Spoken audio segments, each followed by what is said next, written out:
15. Mientras estaba en mi dormitorio cosiendo un corte en la falda azul de Elsie, oí el timbre y los ladridos de Vin.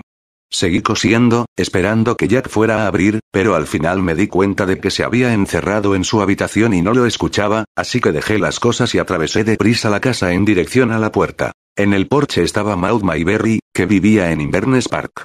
Era una mujer grande de tez rubicunda, cuyo marido trabaja en la fábrica de hilados cerca de Olema. La conocía de la Asociación de Padres y Maestros. Pasa, dije. Siento no haber oído el timbre en el acto. Nos sentamos a la mesa del salón con unas tazas de café. Seguí cosiendo la falda de Elsie mientras la señora Mayberry charlaba de varios eventos que tuvieron lugar al noroeste de Marín. ¿Has oído hablar del grupo de los platillos volantes? Preguntó al rato. El de Claudia Ambro. ¿A quién le importan esos lunáticos? Están prediciendo el fin del mundo, indicó la señora Mayberry. Al escuchar eso dejé mi costura. Bueno, he de reconocérselo a Claudia Ambro, comenté. Me quito el sombrero ante ella. Justo cuando empiezo a pensar que mi vida es un desastre y que soy una idiota incapaz de manejar la situación más sencilla, escucho algo así. Son unos psicóticos. De verdad que lo son. Deberían recibir tratamiento médico. La señora Mayberry pasó a contarme los detalles.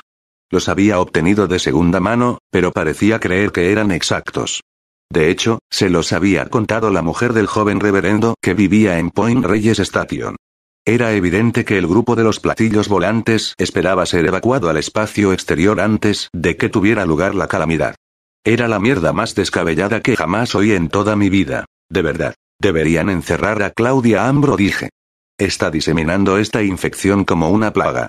Lo siguiente será que todos los que viven al noroeste del condado de Marín subirán a Norens Acres a esperar al platillo. Quiero decir, esto va a aparecer en los periódicos. Son las cosas que siempre lees. Ocurre cada década. Nunca pensé que sucedería con gente que yo conozco.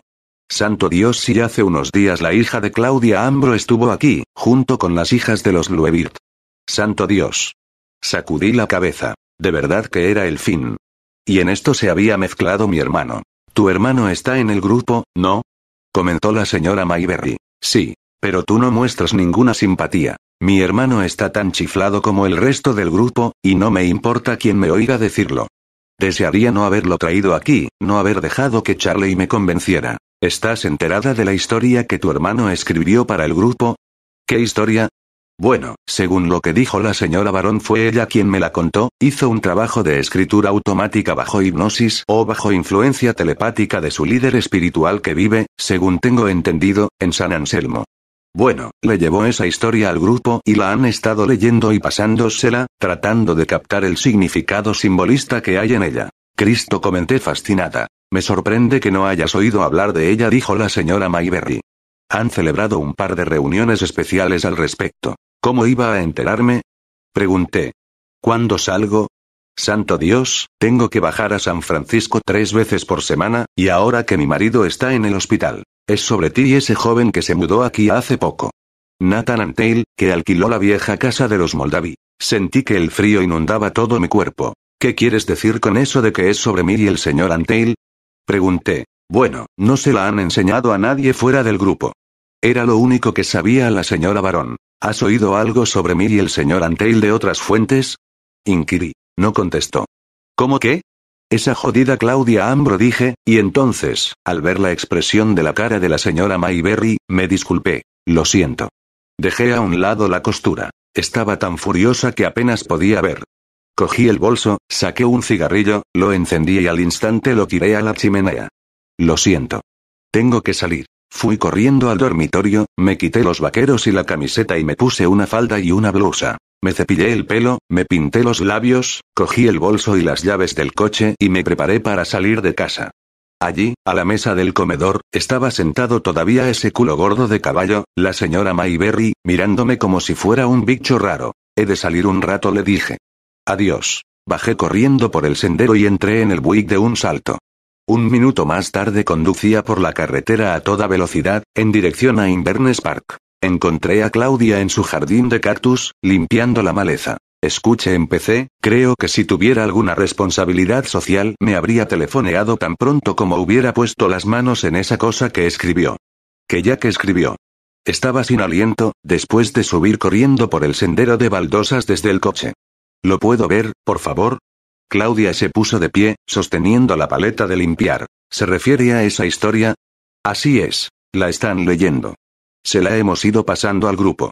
No sé quién la tiene. ¿La ha leído? Pregunté. ¿Qué dice sobre mí y Nathan Tail? Está redactada en la forma habitual de la escritura telepática. Puede leerla. Apuntaré su nombre, y cuando me la devuelvan se la llevaré. Tenía una calma asombrosa, he de reconocérselo. De verdad que mantenía su pose. La demandaré. La llevaré a los tribunales. Ah, sí, dijo Claudia. Usted tiene a ese abogado importante en San Rafael. ¿Sabe, señora Hume? Dentro de un mes nadie recordará o le importará nada de esto. Será destruido. Exhibió su hermosa y desconcertante sonrisa. Con toda probabilidad no había otra mujer tan hermosa físicamente en el norte de California. Y parecía claro que no estaba asustada. No parpadeó, y yo sé que jamás he estado tan furiosa y trastornada en toda mi vida. Tuve la certeza de que solo en un par de segundos pasados conmigo ya había cobrado ventaja. Era esa personalidad magnética suya, ese aplomo. De verdad es una mujer fuerte, pensé. No me extrañaba que controlara al grupo. Además, yo nunca fui buena en tratar con otras mujeres. Todo lo que podía hacer era mantener a raya mi genio y hablar lo más racionalmente posible. Le agradecería que me lo devolviera, dije. Posiblemente usted puede contactar con los diferentes miembros de su grupo y averiguar quién lo tiene, y yo vendría a recogerlo. Con franqueza, no creo que resulte tan difícil. Si me da los nombres de la gente de su grupo, yo podría llamarlos ahora mismo. Volverá a mí. A su debido tiempo, dijo Claudia. Me fui sintiéndome como una niña que ha sido reprendida por su maestra. Santo Dios, pensé. Esa mujer se adueña por completo de la situación. No se puede hacer nada. Sé que no tiene derecho a poner en circulación esa maldita historia, y ella también lo sabe, pero actuó como si hubiera solicitado algo del todo ridículo. ¿Cómo lo consiguió? Ahora me siento más deprimida que furiosa. Ni siquiera estaba asustada.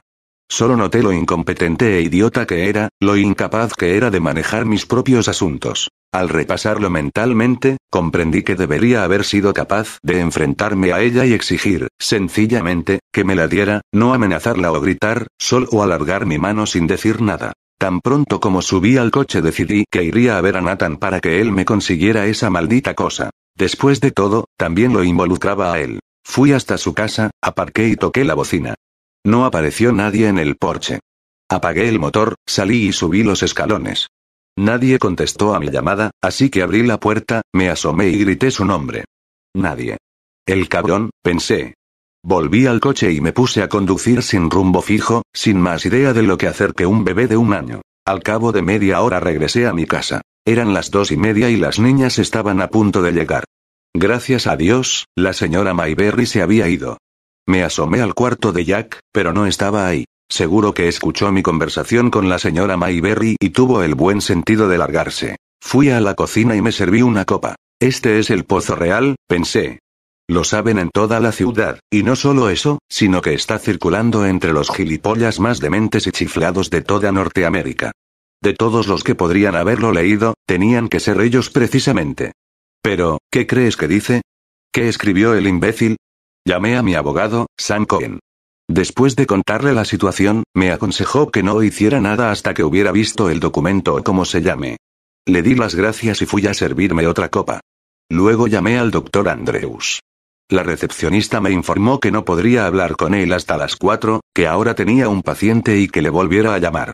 Las niñas ya habían llegado. Colgué y salí al patio, y miré cómo uno de los patos franceses perseguía a la hembra almizclada por el corral. Primero la persiguió hasta el lugar donde estaba la comida. Luego voló hasta el otro extremo, al abrevadero. El pato la siguió y ella volvió al lugar donde estaba antes. A las 4:10 pude contactar con el doctor Andrews. Me dijo que me tomara un Sparine de los que me había recetado y que esperara hasta ver la maldita historia. Por entonces las granjas más alejadas ya sabrán lo mío con Nat, dije. Con su habitual tono impasible farfulló algo sobre mantener la calma y estudiar la situación con la perspectiva que da el tiempo. Es lo que estoy haciendo, gilipollas, le dije. Palurdo. Mi reputación en esta ciudad va a quedar arruinada. Usted nunca ha vivido en una ciudad pequeña. Para usted es fácil decirlo, viviendo en San Francisco. Allí puedes joder a quien quieras que a nadie le importa. Aquí arriba, ya te están echando de la asociación de padres y maestros antes de que te hayas subido la cremallera. Dios mío, tengo a los Bluebird, y al grupo de baile dejarán de mandar a sus hijos a mi casa, y ya no me entregarán el correo, me cortarán la electricidad, no me venderán comida en el MyFi. Tendré que ir hasta Petaluma cada vez que quiera una barra de pan, ni siquiera podré llenar de gasolina el coche. Andrews me indicó que me estaba excitando demasiado. Finalmente le dije que se fuera al infierno y colgué. Además, pensé, para eso están los analistas, para que te descargues con ellos. En un sentido, tiene razón. Me estoy excitando demasiado. A las 6, mientras las niñas y yo cenábamos, Jack aún seguía escondido en alguna parte, se abrió la puerta delantera y Nathan Tail entró en la casa. ¿Dónde has estado? Pregunté, incorporándome de un salto. He tratado de hablar contigo todo el día. Entonces, por la expresión de su cara, me di cuenta de que lo sabía. ¿Podemos demandarlos? Por difamación o algo. No sé de qué estás hablando, contestó Nat. Espera. Le saqué del comedor y lo llevé al estudio. Cerrando la puerta para que las niñas no nos oyeran, pregunté, ¿qué pasa? Bajé a San Francisco y estuve hablando con tu marido. Es evidente que Jack le contó lo nuestro. Sea como sea, lo sabe. Jack se lo contó a todo el mundo, anuncié. Lo escribió y le dio la historia a Claudia Ambro. Charlie y yo mantuvimos una larga charla, dijo Nat, pero le interrumpió antes de que pudiera enfrascarse en uno de sus discursos de 2 horas. Tienes que ir a casa de Claudia Ambro y recuperarla. Ofrécele 100 pavos por la historia. Eso será suficiente para que te la entregue. Fui al escritorio, saqué la chequera, me senté y rellené un cheque. ¿De acuerdo? Te lo encargo a ti. Está completamente en tus manos. Es tu responsabilidad. Haré lo que pueda. Sin embargo, se quedó de pie sosteniendo el cheque, sin hacer una maldita cosa. Vamos, dije. Ve a conseguirla. ¿O se trata de una de esas tareas domésticas degradantes que tanto te ofenden? Tu marido dice que va a matarte cuando vuelva. Oh, y una mierda, comenté. Yo lo mataré. Compraré una pistola y le pegaré un tiro. Ve a sacarle esa historia a Claudia Ambro, ¿quieres? No te preocupes por Charlie. Probablemente se muera de un ataque al corazón camino de casa. Lleva diciéndolo años. Un día que lo mandé a comprarme Tampax vino a casa y casi me mata. Es la clase de solución que se le ocurre a un hombre de ese tipo. Resulta predecible, y cuando llevas casada con él. Nat salió del estudio con el cheque en la mano. ¿Vas a hacerlo? Pregunté, yendo tras él. ¿La recuperarás? ¿Por mí? ¿Por nosotros? De acuerdo, dijo con voz muy cansada. Lo intentaré. Despliega todo tu encanto sexy con ella. ¿La conoces? ¿La has visto alguna vez? Ve a casa y ponte ese maravilloso jersey rojo de esquiar que tienes, el que llevabas el primer día que te vi. Dios, te aguarda toda una experiencia cuando conozcas a Claudia Ambro. Le seguí al exterior, hasta su coche. Es la mujer más sensacionalmente hermosa que he visto en toda mi vida. Parece una princesa de la selva, con esa mata de pelo y esos dientes afilados. Le expliqué cómo llegar y se marchó sin decirle una palabra más. Sintiéndome más alegre, entré en casa. Las niñas estaban jugando alrededor de la mesa, tirándose pelotitas de espinaca. Le di un azote a cada una y volví a sentarme, encendiendo un cigarrillo. Estoy fumando demasiado, pensé. Tengo que conseguir que Nat me ayude a bajar un poco. En cuanto le dé un poco de confianza, es probable que me obligue a dejarlo por completo. Seguro que, además, piensa que es muy caro. Más tarde, como Jack no había aparecido, limpié la mesa y le dije a las niñas que lavaran los platos. Sentada en el salón delante de la chimenea, me puse a meditar sobre lo que había comentado Nat acerca de Charlie. Y una mierda me va a matar, pensé. Aunque tal vez sí. Tendré que advertírselo al sheriff o algo. Hacer que alguien venga a casa y vigile. Pensé en llamar al Dr. Andrews a su casa y mencionarle lo de Charlie. En el pasado había sido capaz de predecir lo que iba a hacer. Entraba en su terreno profesional saber esas cosas. ¿Cómo demonios iba a saberlo yo? Quizá el ataque al corazón le había asustado tanto que podría llegar a hacerlo. La puerta delantera se abrió. Durante un momento pensé que se trataba de Nat que regresaba con el documento, pero resultó ser Jack, con su vieja cazadora del ejército y las botas de montaña. Poniéndome en pie de un salto, exclamé. Maldito seas, no me importa que se lo cuentes a Charlie, pero, ¿por qué demonios tenías que contárselo a todo el grupo de los platillos volantes de Inverness Park? Bajó la vista avergonzado y sonrió de ese modo idiota. ¿Qué escribiste en esa historia chiflada? Pregunté. ¿Tienes una copia? ¿Sí? ¿No? ¿La recuerdas? Seguro que ya ni siquiera recuerdas lo que ponía, maldito, no se me ocurrió ninguna palabra que le encajara. Lárgate de aquí. Sal de mi casa. Vamos, ve a recoger tus cosas y vete. Mételas en el coche y yo te llevaré hasta San Francisco. Hablo en serio. Por su reacción comprendí que no creía que hablara en serio. No te quiero por aquí, lunático. Estoy invitado a quedarme con los Ambro, dijo con su voz aguda. Entonces vete con ellos. Grité. Y haz que esa mujer venga a recoger tu mierda. Dile que venga a buscarte. Cogí algo, parecía uno de los juguetes de las niñas, y se lo tiré. Estaba tan furiosa que me había salido virtualmente fuera de mis casillas.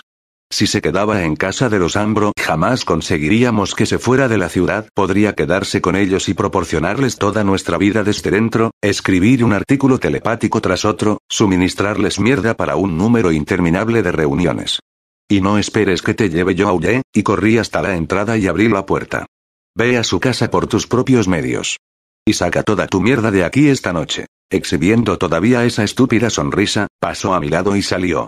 Sin pronunciar una palabra después de todo, ¿qué podía decir?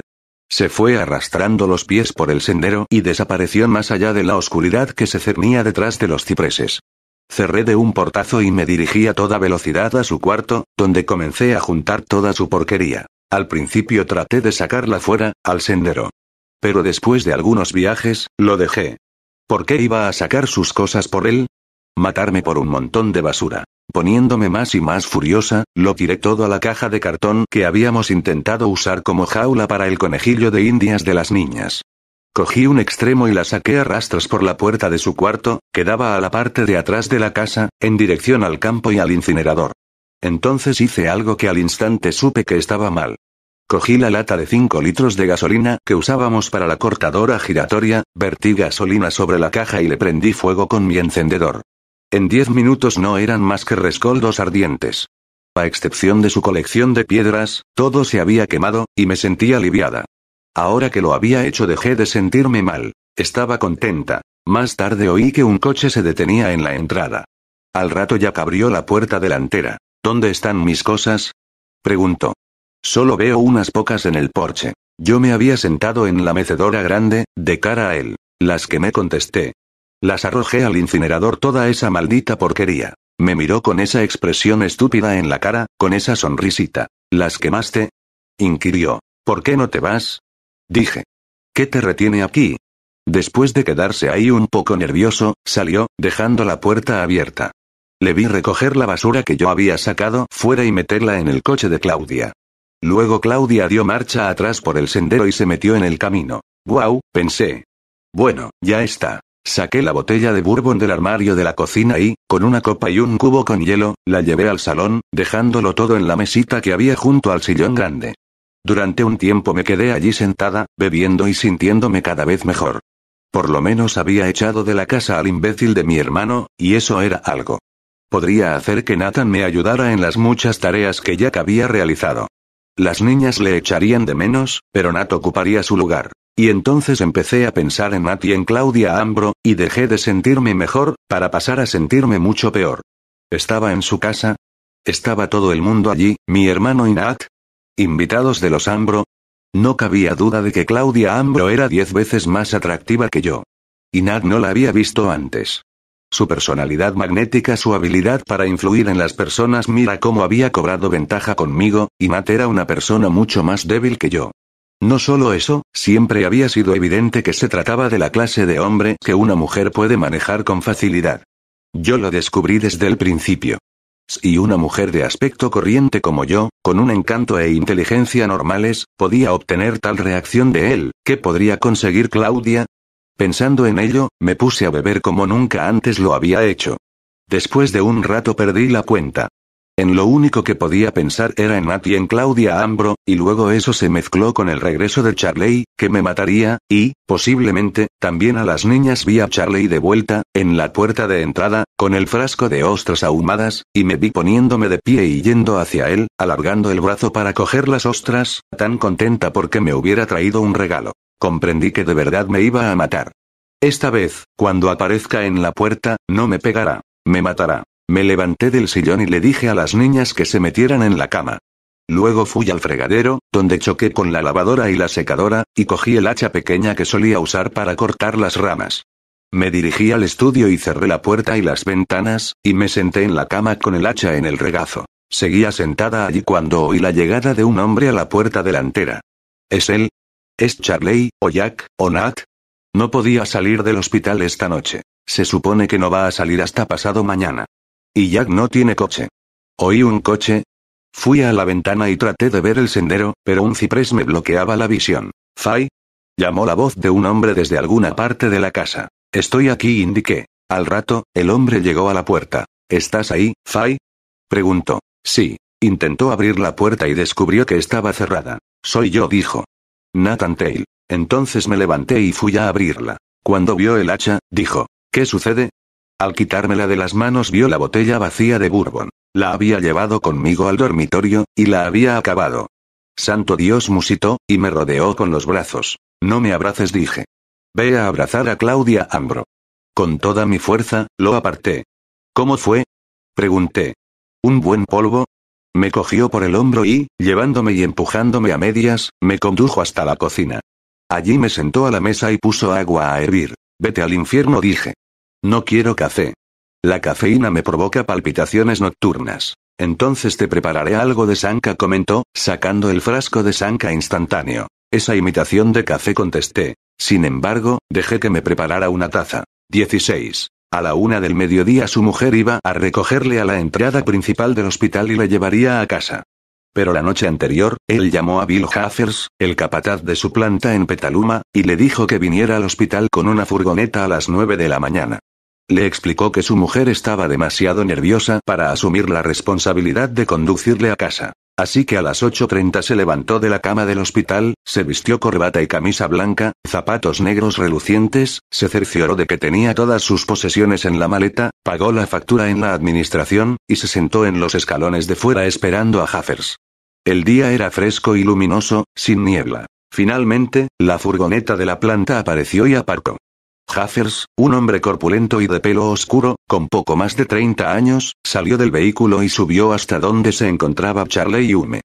Tiene un buen aspecto, dijo. Empezó a recoger las cosas que había junto a Charlie y a colocarlas en la parte de atrás de la furgoneta. Me siento bien, repuso Charlie, poniéndose de pie. Se sentía débil y con el estómago revuelto, y esperó a Haffers para que le ayudara a meterse en la cabina. Pronto se encontraron atravesando la parte baja de San Francisco, en dirección al Golden Gate. Como siempre, el tráfico era pesado. Tómate tu tiempo, le dijo a Haffers. Según sus cálculos, Fay se iría de casa a eso de las 11. No quería llegar antes de que ella se marchara, así que disponía de 2 horas. No vayas esquivando a todos como lo haces en horas de trabajo, gastando las ruedas que a ti no te cuesta nada reponer. Se sentía muy abatido y se apoyó contra la puerta para mirar los coches, las casas y las calles. Además, tengo que parar en el camino y comprar algunas cosas. ¿Qué tiene que comprar? Preguntó Haffers. No es asunto tuyo, contestó Charlie. Las compraré yo. Un poco después aparcaron en el distrito comercial de uno de los suburbios de Marin. Dejando allí a Haffers, bajó de la furgoneta y caminó con cuidado calle abajo, doblando por una esquina en dirección a una gran ferretería que conocía. Allí compró un revólver del 22 y 2 cajas de balas. En casa tenía varias armas, tanto rifles como pistolas, pero sin duda Fay las habría cogido y escondido. Hizo que el dependiente le envolviera el revólver y las municiones de tal forma que nadie pudiera adivinar qué era. Luego pagó en efectivo y salió de la tienda. Volvió a la furgoneta y acomodó el paquete en el regazo. Mientras conducía, Haffers dijo, apuesto a que eso es para su mujer. Y no te equivocas. Tiene toda una mujer. En Fairfax se detuvieron a comer algo en un restaurante con servicio para automóviles. Haffers tomó 2 hamburguesas y un batido de vainilla, pero él solo una taza de sopa. Mientras iban por la autopista Sir Francis Drake, atravesando el parque, Haffers comentó, esto es hermoso. Solíamos subir hasta aquí siempre, cerca de Inverness, a pescar. Cogíamos salmones y róbalos. Siguió describiendo el equipo de pesca que le gustaba. Charlie escuchaba a medias. Así que lo que pienso sobre el carrete giratorio, concluyó, es que es bueno, digamos, para la pesca en el mar, pero en corrientes de río no le veo la utilidad. Y Jesús, los buenos pueden costarte 95 pavos, solo por el carrete. Seguro, murmuró Charlie. Eran las 11:10 cuando llegaron a Drake's Landing. Debe haberse marchado, decidió. Pero cuando la furgoneta entró en el camino de los cipreses que daba a la casa, vio entre los árboles el destello del sol en el capó del Buick. Maldita sea, no se había ido. Pasa de largo, le dijo a Jaffers. ¿Qué quiere decir?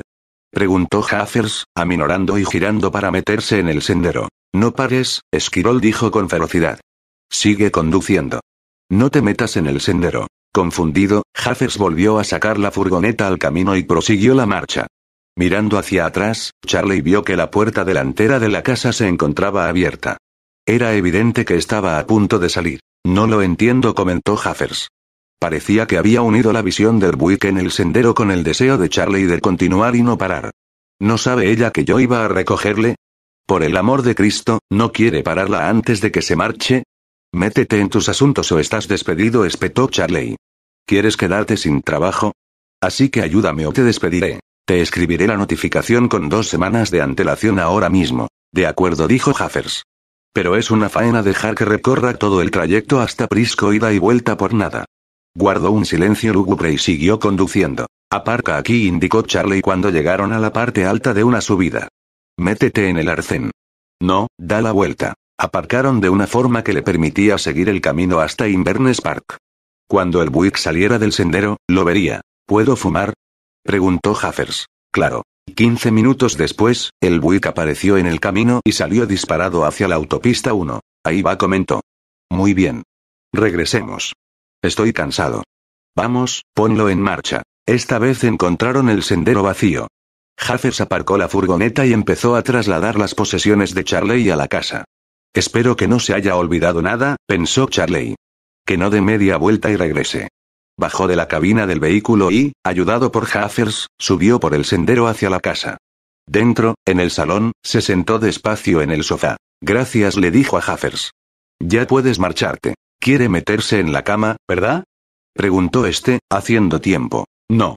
No quiero meterme en la cama. Si lo quisiera, me iría a la cama ya. Deseo quedarme sentado aquí. Puedes irte. Después de titubear un rato, Jaffers se marchó. Allí en el sofá, Charlie oyó cómo la furgoneta retrocedía por el sendero y salía al camino. Fuera de dudas, disponía de todo el tiempo del mundo. Ella no llegaría al hospital UC hasta la 1, y luego necesitaría 2 horas más para volver. Así que estaría solo hasta las 3 de la tarde. No tenía por qué apresurarse. Podía descansar y recuperar las fuerzas. Incluso podría echarse una siesta. Subiendo los pies al sofá, se echó y apoyó la cabeza sobre un almohadón. Luego se volvió y miró por el ventanal al campo. Allí, tan grande como la vida, estaba su caballo, pastando. Y por detrás vio a una de las ovejas. Cerca de ella había una forma pequeña y oscura que se movía de vez en cuando. Dios mío, pensó, un cordero.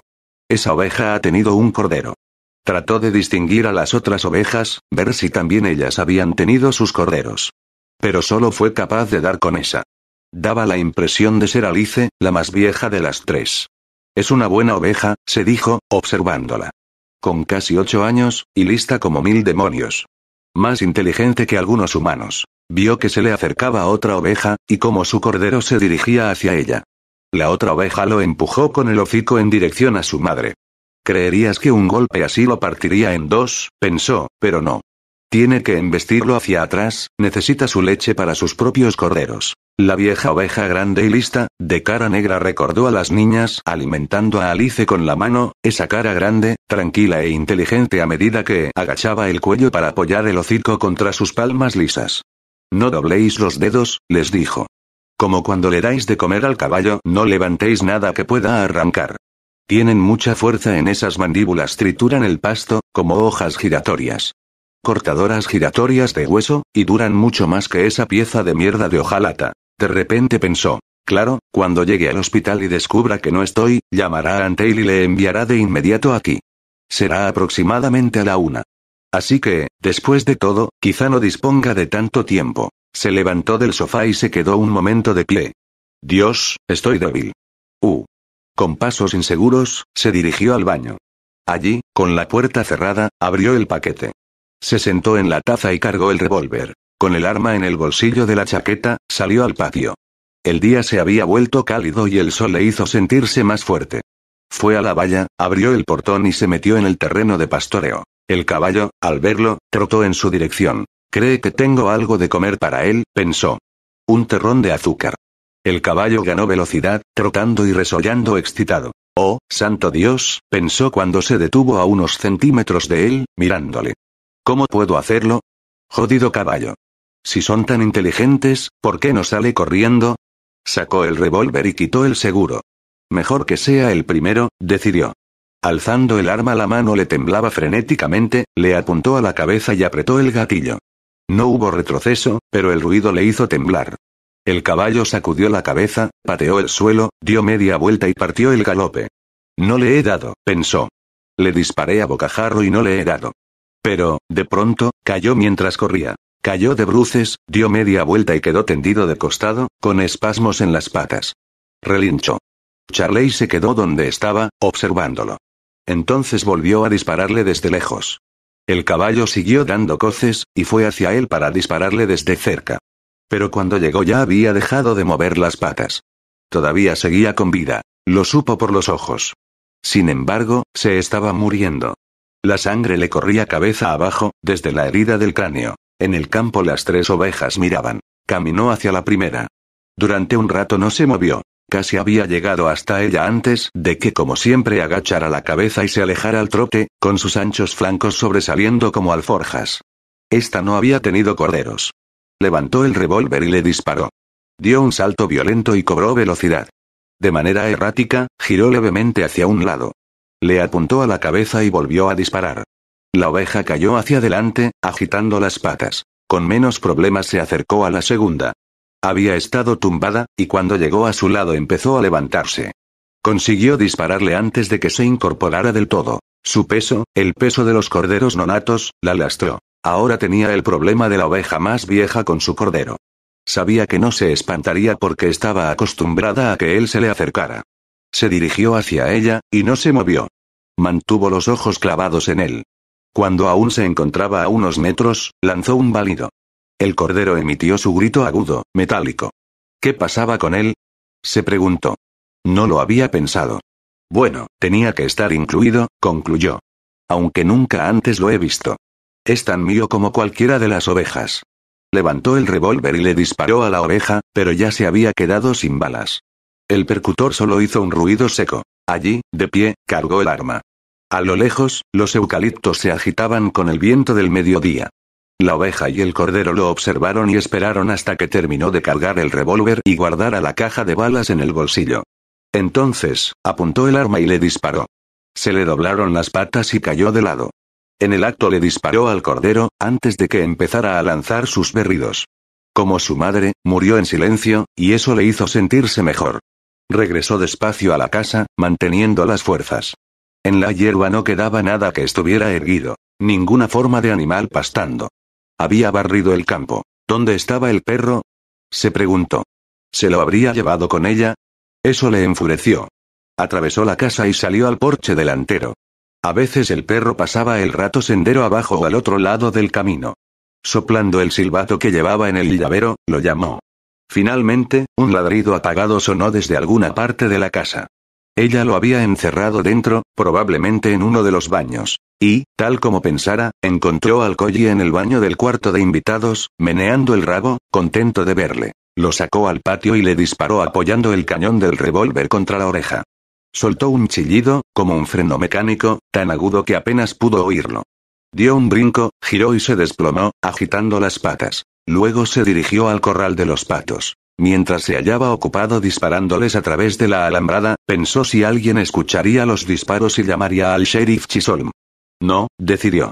Siempre hay cazadores en esta época del año, disparándole a codornices, conejos o ciervos, lo que esté permitido cazar en ese momento. Una vez que hubo concluido con los patos, buscó con la vista a las gallinas. Se habían alejado y no pudo verlas. Malditas sean, pensó. Las llamó, empleando el sonido que él y Fay hacían cuando les iban a dar de comer, pero no apareció ninguna.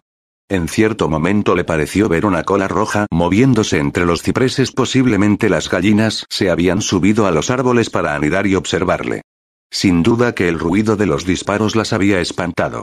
Tan jodidamente astutas. No quedaba nada a lo que dispararle, así que regresó a la casa. El asunto de liquidar a los animales le había dejado exhausto. Tan pronto como entró en el salón, se quitó la chaqueta, tiró el revólver, se echó en el sofá y se quedó de espaldas con los ojos cerrados. Seguro que el corazón iba a dejar de funcionar. Sentía cómo se preparaba para dejar de latir. Maldito seas, rezó, no pares, hijo de puta. Pasado un rato se sintió mejor. Pero no se movió, continuó tumbado. Quizá 2 horas, pensó. Por entonces, o estaría muerto o tendría las suficientes fuerzas para ponerse otra vez de pie. Desde el exterior, más allá del patio, oyó un sonido que le sugirió que uno de los animales no se encontraba muerto del todo. Escuchó gemidos, pero aunque prestó atención, no pudo discernir de qué animal se trataba. Probablemente el caballo, concluyó. ¿Debería salir y dispararle de nuevo? Por supuesto. Pero, ¿sería capaz? No, decidió. No puedo. Me caería muerto al ir o al volver. Tendrá que morir por su propia cuenta. Yació en el sofá, escuchando los débiles sonidos del animal que moría en el campo, al tiempo que intentaba no morir él. De repente, el ruido de un motor le despertó. Bajó los pies al suelo y se levantó, mientras el corazón le latía con fuerza. Tanteó a su alrededor en busca del revólver, pero no consiguió encontrarlo. Fuera, detrás de los ventanales, Faye apareció en el patio. Enfundada en su largo abrigo verde, se quedó mirando en dirección a la tierra de pastoreo. Entonces se puso de puntillas y se llevó la mano a la frente para protegerse los ojos. Comprendió que había visto a los animales. El grito que lanzó le resultó audible. Se volvió y le vio a través de los ventanales. Maldito revólver, pensó. Todavía no lo había encontrado. Faye iba cargada con el bolso y algunos paquetes. Los dejó caer y corrió con sus tacones altos hacia el portón. Al llegar tuvo algunos problemas. No conseguía abrir el cerrojo. Él atravesó el salón a toda velocidad y abrió la puerta que daba al patio. Al lado de la barbacoa, erguido, estaba el largo tenedor de 2 puntas que usaban para sacar los chuletones. Lo cogió y fue a toda prisa hacia ella. Ya había conseguido abrir el portón, y se detuvo al otro lado para quitarse los zapatos. Tenía los ojos llenos de cautela. Cuando casi había llegado hasta ella, se alejó de un salto y se enfrentó a él sin quitarle los ojos de encima. Si tuviera el revólver, comprendió, ahora estaría muerta. Llegó a la valla y cruzó el portón abierto, saliendo al campo. Faye, sin hablarle a él sino a alguien que había a su espalda, gritó con voz aguda. «Quedaos donde estáis». Eran las niñas. Girando la cabeza a medias, las vio, juntas en una esquina de la casa. Las dos iban vestidas con sus abrigos rojos y sus bonitas faldas con rebordes de encaje, y los zapatos de 2 colores. El cabello cepillado. Mirándole a él, mirándole y mirándole. Ninguna lloraba. Retrocediendo, Faye le dijo a las niñas. «Marchaos. Id por el camino hasta la casa de la señora Silva. Marchaos». Su voz adquirió ese tono de mando, esa aspereza. Las 2 niñas dieron un salto, dirigiéndose de manera automática hacia ella. «Id a la casa de la señora Silva», repitió Faye, gesticulando hacia el camino. En esta ocasión las niñas comprendieron. Desaparecieron alrededor de la esquina de la casa. Miró a su mujer. «Oh», dijo ella casi con placer. Tenía el rostro iluminado. «Ya veo, tú les disparaste». Había retrocedido hasta el caballo muerto y echado una mirada rápida. «Vaya. Santo cielo». Él dio unos pasos más. Ella retrocedió la misma distancia. «Hijo de puta», dijo. «Pederasta. Cabrón». La cabeza de mierda continuó sin parar, sin quitarle en ningún momento los ojos de encima. Mientras le insultaba, se mantenía bajo control. Y él no dejaba de avanzar. Por supuesto, ella retrocedía a su ritmo. Con cautela. «Llámame lo que quieras. Te diré a quién voy a llamar. Voy a llamar al sheriff Chisholm y haré que te encierren. Haré que venga la policía. Te enviaré a la cárcel». Chiflado. Loco. Enfermo de mierda. No dejaba de marchar hacia atrás, sin permitir que se acercara a más de 3 metros. Ya había recuperado el aliento. La vio girar la cabeza, calculando la distancia de la valla de alambre de espinos que había a su espalda y que marcaba el fin de sus tierras. Más allá, el terreno bajaba en una pendiente pronunciada e iba a parar a una zona de árboles y maleza, y luego a unos marjales y una corriente de aguas rápidas. En una ocasión los dos habían perseguido al pato ruso hasta allí, que se había refugiado entre las raíces de los sauces y les había llevado todo el día capturarlo. Entonces los pies se le habían hundido 15 centímetros a cada paso. «No puedo», se dijo a sí mismo. Ella ahora retrocedía rápidamente. Se estaba preparando para saltar la valla. Como un animal. Mirando primero. Cerciorándose. Un salto y al otro lado. Entonces huiría a la velocidad de la luz. Pero todavía marchaba paso a paso. No se hallaba lo suficientemente cerca de la valla como para darle la espalda. Él aceleró el ritmo. Dijo ella, excitada. Y dio media vuelta y atravesó la valla de un salto. Su cuerpo giró y se encontró al otro lado, aún girando, recuperando el equilibrio. Cayó de rodillas, salpicando barro y mierda de vaca. Se levantó de inmediato y corrió. Me muestra sus talones, pensó él, dirigiéndose a la valla y agachándose para arrastrarse entre los alambres. Le llevó mucho, mucho tiempo atravesarla. Y, una vez al otro lado, apenas pudo erguirse. Allí, a menos de 3 metros, ella le observaba. ¿Por qué? ¿Por qué no salía corriendo? De nuevo avanzó, apuntándole con el largo tenedor. Ella reanudó la lenta retirada. ¿Por qué? Volvió a preguntarse mientras resbalaba un poco en la húmeda pendiente. Y entonces lo comprendió. Las niñas y los Silva se hallaban en el terreno que había detrás de la casa de los Silva, observando. 4 personas. Y ahora una quinta, una persona mayor, se les unió. Lo entendió. Ella quiere que lo vean. Dios, pensó, está haciendo que me vean. No saldrá corriendo, no huirá. Quiere que yo siga y siga adelante. Es la prueba que necesita. Aquí. Aquí estoy. En campo abierto, persiguiéndola con este tenedor. Comprendiéndolo, lo agitó en dirección a ella. Maldita seas, le gritó. Ella exhibió su sonrisa fugaz, reflexiva. Te mataré. Ella retrocedió, un paso tras otro. Dio media vuelta y emprendió el regreso hacia la casa. Ella se quedó donde estaba, sin alejarse más y sin seguirlo. Por fin llegó de nuevo a la valla. Se arrastró entre los alambres y entró otra vez en sus tierras. Estábamos en la propiedad de los Brackett. Ella todavía lo está. De pie en el campo de Bob Brackett, en su marjal de 40 acres sobre el que una vez tuvimos una opción de compra y dejamos pasar. Cuando llegó al patio miró hacia atrás. 3 hombres, que habían salido de una de las casas que había camino arriba, marchaban decididos hacia él a través del campo de los Brackett. Fay caminaba rezagada detrás de ellos. Abrió la puerta de atrás y se metió en la casa. Cerró la puerta a su espalda y tiró el tenedor de la barbacoa. Y los animales muertos, comprendió, son una prueba. Todos esos cuerpos muertos ahí afuera. Y todos oyeron mi amenaza. El doctor. Ante él. Las niñas me vieron pegarle aquel día. Demonios, lo saben todos. En el suelo, al lado del sofá, encontró el revólver. Lo levantó y se quedó de pie con él en la mano, meditando. Luego se sentó. Los hombres se habían detenido junto a la valla. Podían verle a través de los ventanales, sentado en el sofá con el arma. Con ellos vio al sheriff Chisholm, que les decía que dieran media vuelta. El sheriff pasó por el costado de la casa y desapareció de la vista. Me cogerá en menos tiempo del que tarda una oveja en mover el rabo 2 veces, pensó. Conoce su trabajo. Malditos granjeros palurdos. Poniendo el cañón del revólver en su boca, apretó el gatillo. Se encendió una luz. En vez de sonido. Por primera vez, lo vio. Lo vio todo. Vio cómo ella le había manipulado.